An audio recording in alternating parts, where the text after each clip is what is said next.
Hi, I'm Peter Rose, founder of Longwood Currency Trading. Using your metrics in entry analysis, the stage of your trading, is the topic I want to cover today.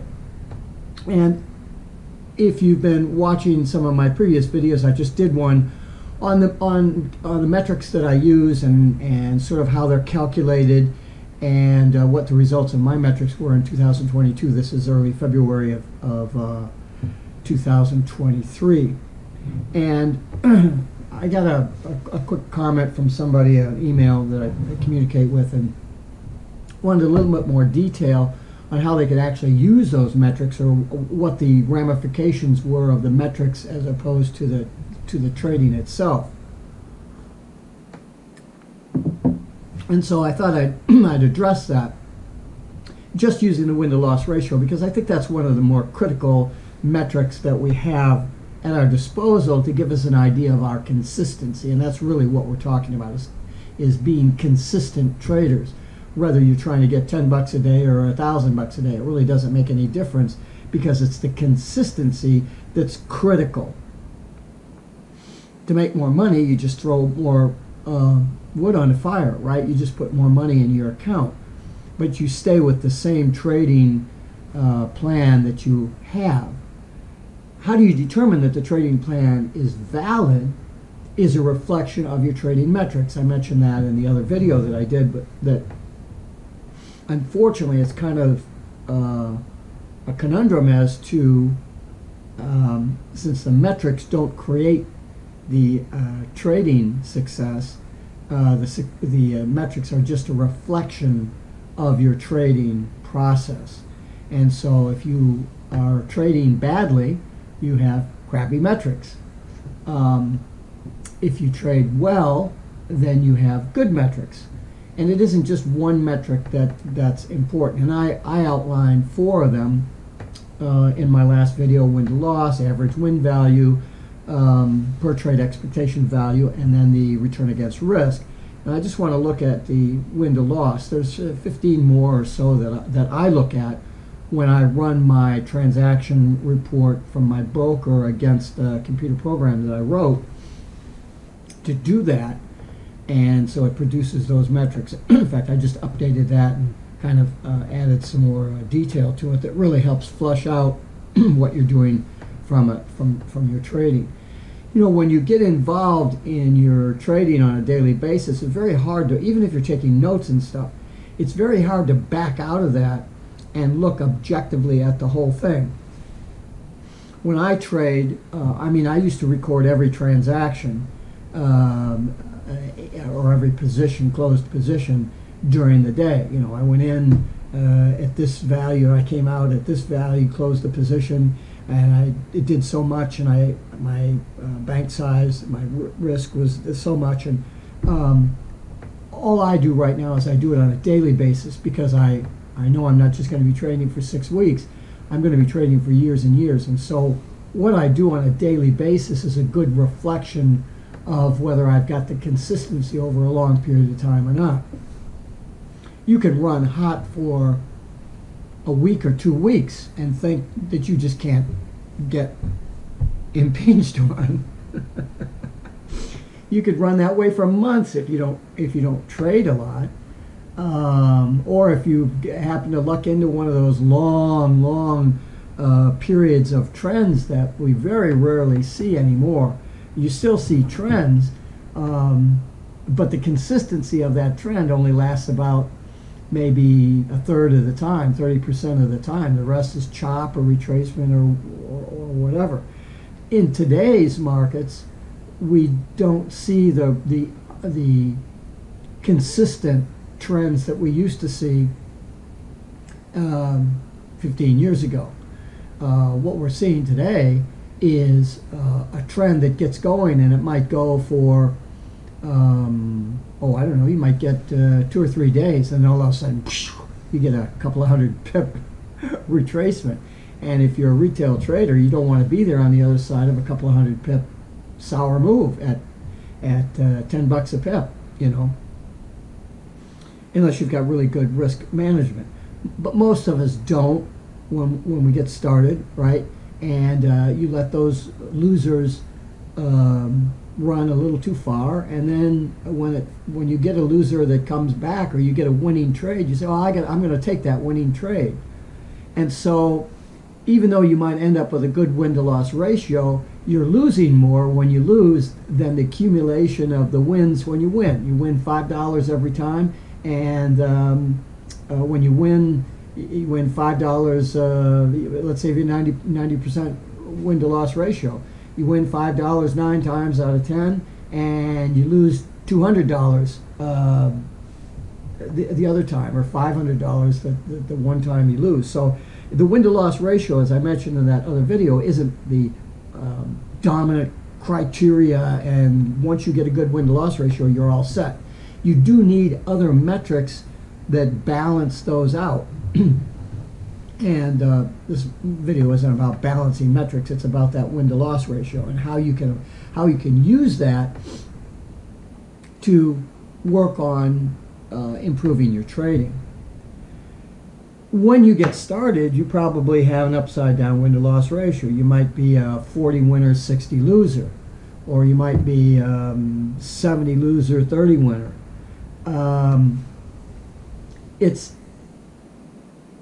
That's just the name of the game. Until you learn how to trade, you're not going to get a good win-to-loss ratio.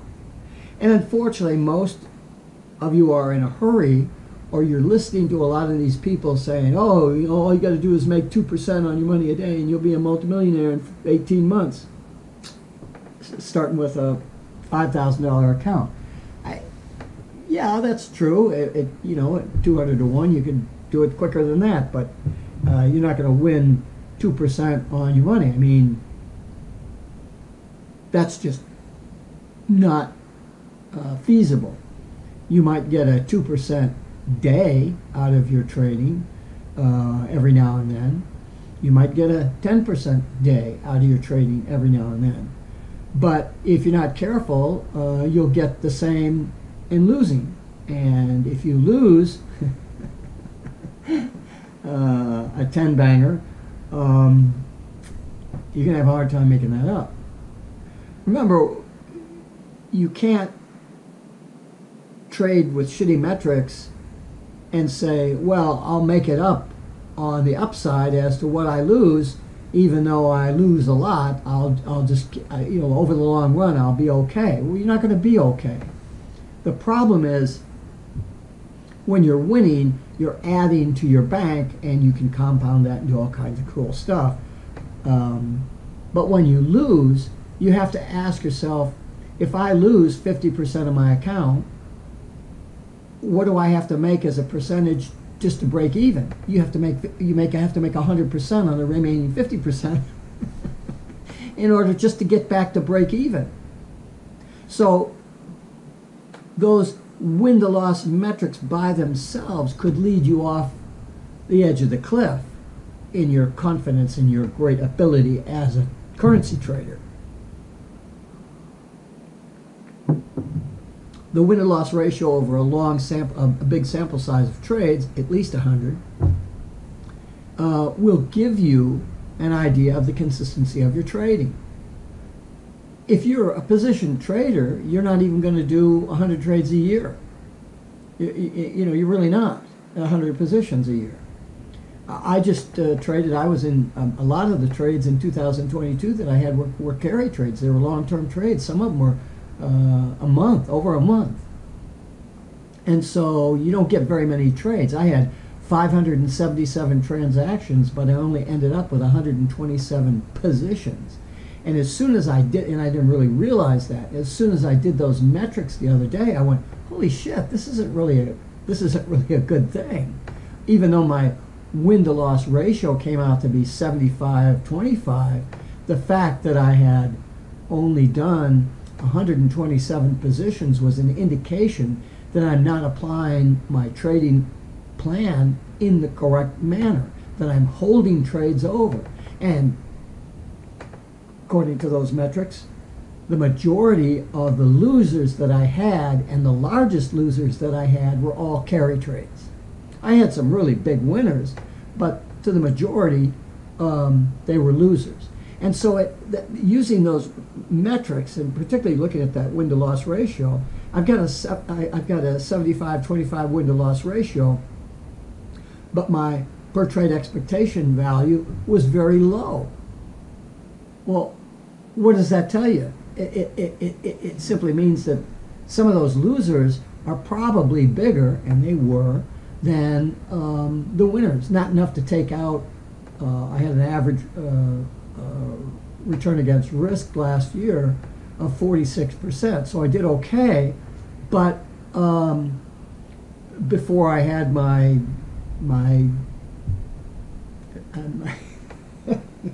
what you call it, I lost my mind at the end of the year, and I was shoving all my chips to the center of the table, and I was waiting for the big volatility pull.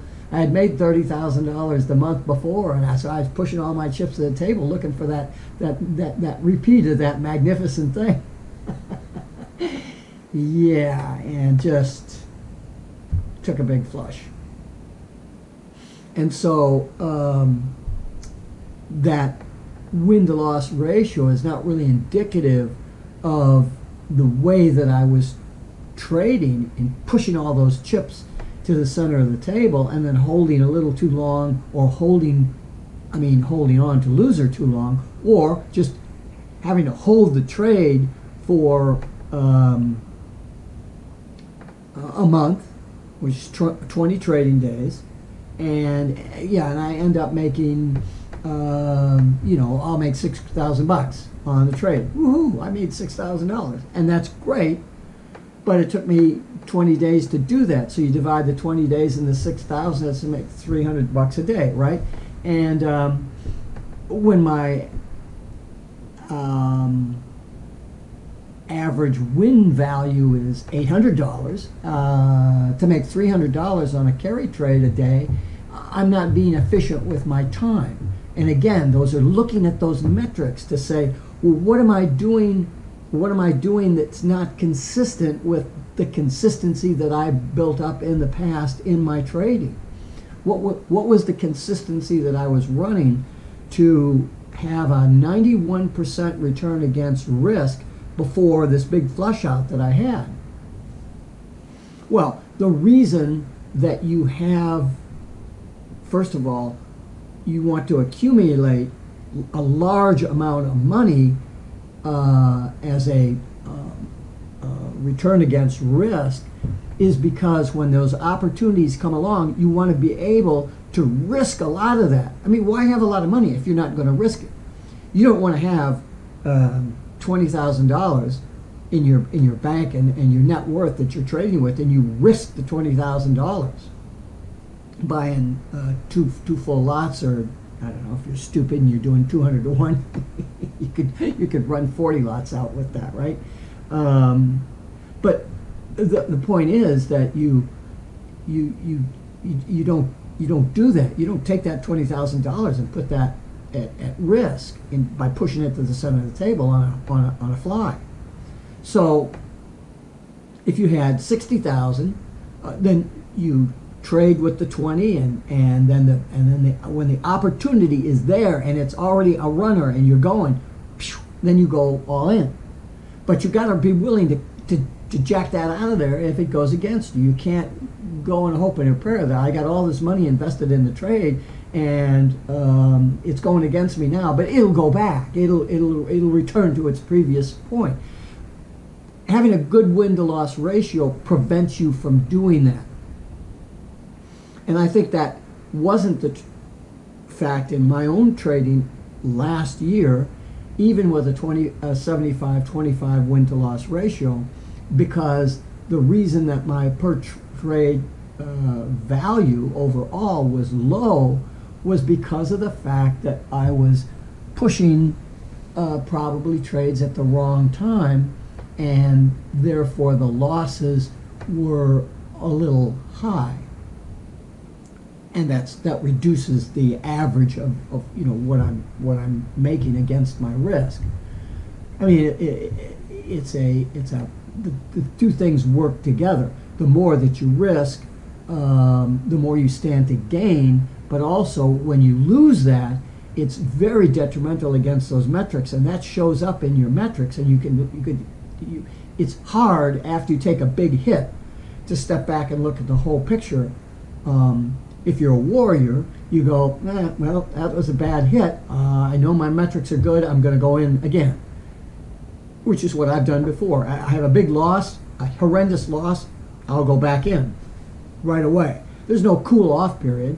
Why cool off? I understand my metrics. I'm good at what I do, and so I don't need a cool off period. Maybe if you don't know what you're doing, you need to cool off and start over again. I think if you find a flaw in your trading principles or in the way you trade, or you see something in your trading metrics that are reflective of an error that you're making, yeah, then you stop and you trade with 10% of the size that you were before, so that you work your way through what the rule is without the emotional attachment. So if you're used to trading a $30,000 account and you do a bafumi and you go, whoa, what happened here? Well, maybe it's time to go back and trade, instead of trading 3 full lots or 4 full lots against that $30,000, you go back and trade 5 minis or something and try that for a while, or 3 minis. You know, you try to match this. You try to match the size of your bank that you're trading. So if you're trading 10 full lots, you go back and you trade 1 full lot. You trade about 10% of what you were doing before, because then the money doesn't matter as much. So you can trade for the principal. So if you go back and you're trading a 1 full lot and that's not working out for you, go back and trade a mini. You know, you make $5 as a 0.5% on a mini. That's great, but it's only $5, and so after a week's of work, you might only make a pizza. But that's okay, because if you translate trading a mini lot at $1 a pip to a $100,000 account at $100 a pip, or trading 10 lots at $100 a pip, everything is relative, right? You make 5% against that $100,000 bank. You know, that's $5,000. $500, sorry, 0.5%. And you know, how tough is it to make 5 pips a day overall on average? Well, what do you expect? You're going to make 20 pips a day on average? I mean, these are, again, you look at the period of time that you've trained, look at your win-to-loss ratio, and say, I got a good win-to-loss ratio, but I'm making only X amount of dollars per trading day. Why is that? Well, it's because you're not making 20 or 30 pips a day. These guys that are saying to shoot at 20 or 30 pips a day, that's not reasonable. If you go back in my videos, I'm always saying in my entry analysis, I won't even look at a position as a possible entry point if from where the current price is or where my entry point would be, I don't have 20 or 30 pips to run.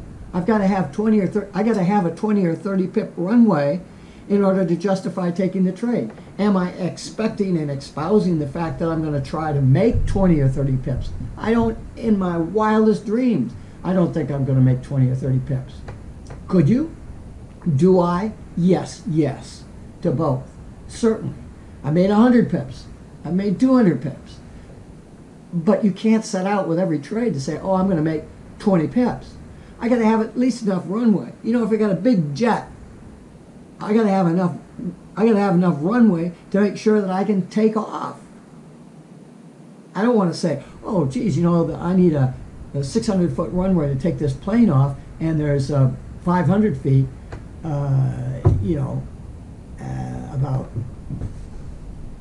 that's quite a percentage less, but I'm gonna go in and try to get this plane off the ground anyway. Well, that's just, it's too much risk, right? You'd say to the pilot, well, you're taking too much risk. Don't try to take this big plane off of such a short runway. You need a longer runway. And so when I'm looking at a trade, I want to know that the potential is at least there for 20 or 30 pips. What do I expect to get out of that trade? Well, the way that I build up my profits so that I can have a lot of money push to the center of the table is I say, I know what my my average win value is expressed in pips and expressed as a percentage of the bank that I'm trading.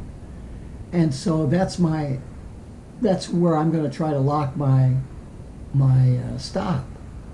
You know, I'll let that thing, I'm going to go in with my entry position and I'm going to let go until it gets a few pips above that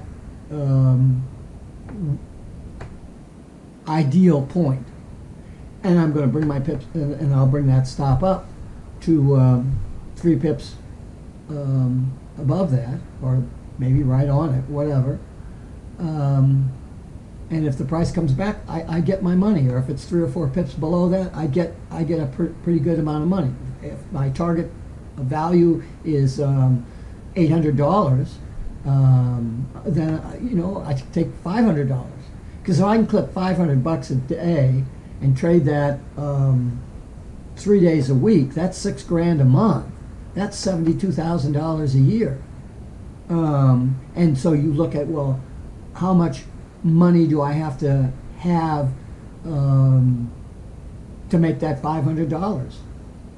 You know, what's my dollar per pip value to make the $500? How many pips do I need, and how much bank do I need against that? And what's my win to loss ratio? So that I'm not saying as the price gets rolling and I go, wow, this thing is going to go to the 30 pips and I'm just going to hold it. Whoop, here it comes back, I'm only 2 pips ahead. Well, that's okay, it'll bounce and it'll go back. And besides, I had an original stop loss of 10 pips, and so I'll just let that float down, and it floats down, and I lose $500. When I should have locked that profit in even for $300. You got to lock something positive in your trading in that entry stage of the game, and that provides you a good win to loss ratio, and that gives you the confidence to take that loss, that early loss. If the price goes against you and you've got a loser, cut it loose, lose the $200 and get on with your life, because that's 1 loss out of 4 that you're going to make statistically, and then 6 winners in a row. So I lose $200 4 times in a row. I'm $800 behind. What do I have to make up when I win? If I win 6 times, how much do I have to win? There's an equation that I have that I work with folks. They say, well, if you're trading this size account and you do this and you do this and you do that, then you're going to get that. It's just math.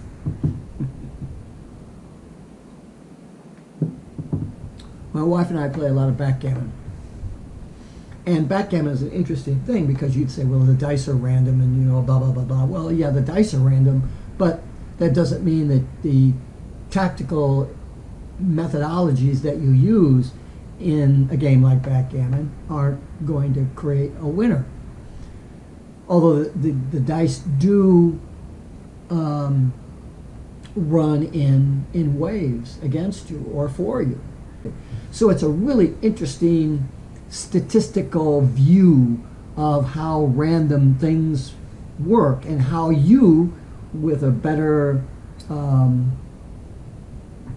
risk management system with your betting and how you move your checkers or how you're trading, can win against a random distribution of data.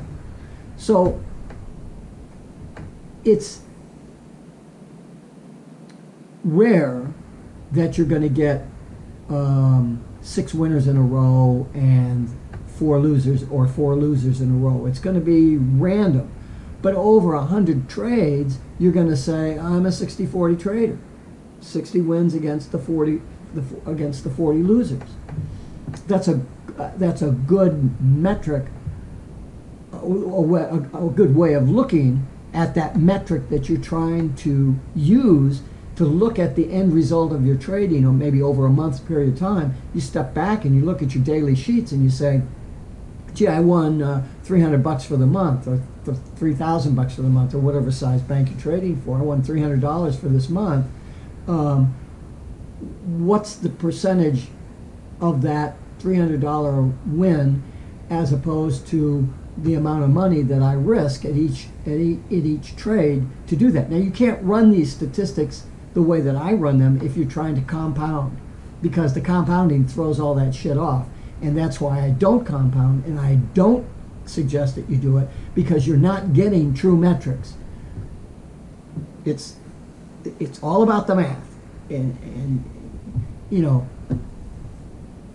you have to be very careful about how people are telling you what their trading results are, because they can skew those. They can say, hey, I make 40 pips a day. No, you don't. You make 10 pips against a 4-lot trade. It's the same thing. You make 40. You've earned 40 pips worth of dollars, but you're not making 40 pips a day, because the implication on that is that you're making 40 pips. You're not. You're making 10. Be very leery and learn what constitutes these metrics and how the percentages are expressed for you, and don't worry about comparing what you're doing against somebody else, because that's not important. What is important is that you develop the confidence in yourself based on your win-to-loss ratio, that you're not afraid to take that short loss, and that you are consistent in building up your bank size. So let's say you start with a $10,000 bank and you build that up to a $15,000 bank. So you're trading along, you're still betting, you're still only, you've got $15,000 in your account, but you're only trading the 10,000, okay? And so you trade the 10,000, it's a one lot, and all of a sudden you go, wow, this is a great opportunity.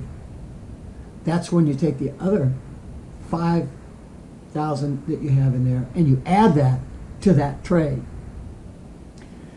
But you have to be very careful about how much you're willing to lose on that. The maximum you want to lose is $5,000 on that trade, because that will take you back to what your bank was. If you've got a good win-to-loss ratio, you say, well, I screwed that one up. I swung for the fence, but I didn't lose my capital. I didn't lose the starting capital. I lost the $5,000 that I made, right? But I didn't lose my capital, because I can always make the $5,000 back. That's what a good win-to-loss ratio will give you the confidence to say, and give you the confidence that when you get these little losses going on, instead of falling in love with this supposed 20 pip gain you're going to get, you look at that and you go, geez, I got an 8 pip loss here. Psh, I'm out. Everybody criticizes me for the short loss. Oh, you're stagnating the trade. You're not giving the trade room to breathe. You got to give it 15 pips or 20 pips. Fuck you. That's not the case. You can't do that unless your win-to-loss ratio is really high. And even then you don't want to do it. Why would you want to do it when you can take short losses, get that 4 losses out of the way so you can get into your 6 wins, and then you push the bank? But if you're only trading with the amount of money that you put in and you haven't made any money, you got nothing to push in. You can't add to that trade. Because if you do and you lose, now you lose the principal. And if you lose 50% of that principal, it's going to take you 100% to make back. If you lose 20% of that principal, it takes you 30% to get back. It's an impossible situation. And that's why a lot of folks go broke, because they lose 20% of their account. They have less money to play with. They push it to the center of the table. They lose a big portion of that. And it's an exponential decay in the amount of money that you have. It just doesn't work. Don't trade with somebody that tells you tells you to trade like that. And don't trade and try to compound your money. It's easy to take a $500 account or a $3,000 account and make huge returns on that in the short term. And as I said in my last video, yes, you could probably take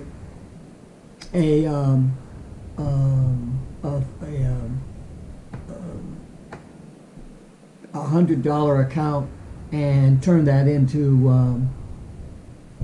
I don't know, you could probably make $5,000 in a year on that, if you just farted around with it. But try to take a $100,000 account and make $500,000 on it, just 5 times that. You take a $100 account and make $500, you're a hero. Try to take $100,000 and make $500,000. The percentages are the same, but I guarantee you're not going to take that 100 and turn it into 500.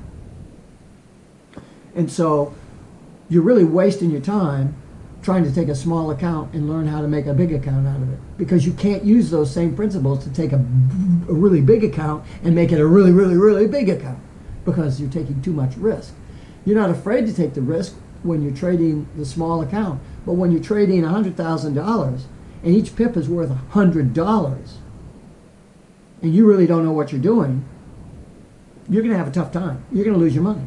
Well, 90% of the traders lose 90% of their money in 90 days. That's the statistic. And if they don't lose it in 90 days, they're still going to lose it at some point. That's a survey that was done over 43 million transactions by a major FOREX broker about 10 or 15 years ago. The education is the problem. So throw all that stuff that you're hearing away and think about this stuff on a rational basis and learn how to calculate these metrics, whatever metrics you choose to calculate, and sit down and figure out how looking at those metrics, the results of those metrics, can help you improve your trading. Peter Rose, Longwood Currency Trading. Have a great day and have a great trading day.